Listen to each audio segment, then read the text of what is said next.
Okay, this is my presentation on the limits on free speech under the First Amendment. So the first restriction on free speech is any defamation, which is defined as a statement injuring a third party's reputation. And there are two types of defamation, which are slander and libel. So slander is a false spoken statement hurting someone's reputation, and libel is a false written statement. And the Supreme Court case that was defining this issue was New York Times Co. versus Sullivan, where it was ruled that defamation is only applicable if the source was knowingly giving false information. The second type is obscenity, which is any lewd or offensive words or pictures in public. And there are two main cases on this. So the first is Alberts versus California. So Alberts was selling and publishing obscene books and was sued by the state because of this.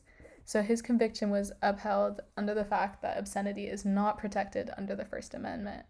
And then in New York versus Ferber, New York banned the distribution of and creation of child pornography, and then the Supreme Court ruled this law constitutional, so child pornography was not protected under the First Amendment. The next type is incitement, which is any speech creating an immediate risk of harm to other people. So the main case on this issue is Brandenburg versus Ohio. So Brandenburg was sued for advocating for violence at a KKK meeting, and the case created the two-pronged test for limiting inciting speech. So first, the speech directly incites these actions, and second, it's likely to do so. So Brandenburg's threats were not seen as likely inciting these actions, so his conviction was overturned. And then the last type is fraud, which is any false representation of a material fact. So in Illinois versus Telemarketing Associates, the Vietnam nonprofit was secretly retaining for-profit funds, and the main question was whether misleading fundraisers were protected under the First Amendment. So the court unanimously ruled that they were not, and so fraud is not protected under the First Amendment.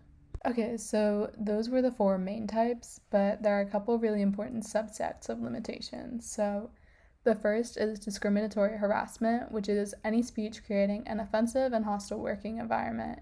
And this applies to any speech that targets someone for their national origin, race, gender, disability, or sexual orientation. And there's been a lot of jurisdiction on this, but one of the main ones is the Civil Rights Act of 1964, which bans any discrimination in the workplace based on race, and the Age Discrimination Act in 1967, which bans any discrimination based on age. And this is especially important in the workplace today because it affects a lot of ways that civil cases are handled in the working environment. And the next one is fighting words, which is any speech directly inciting violence, it has some overlap with discriminatory harassment because it's often targeted at people of certain racial groups. And then the last one is true threats, which is any speech causing someone to believe they will be harmed by the speaker. And this is especially important today with cyberbullying and bullying in schools. So thank you for listening to my presentation.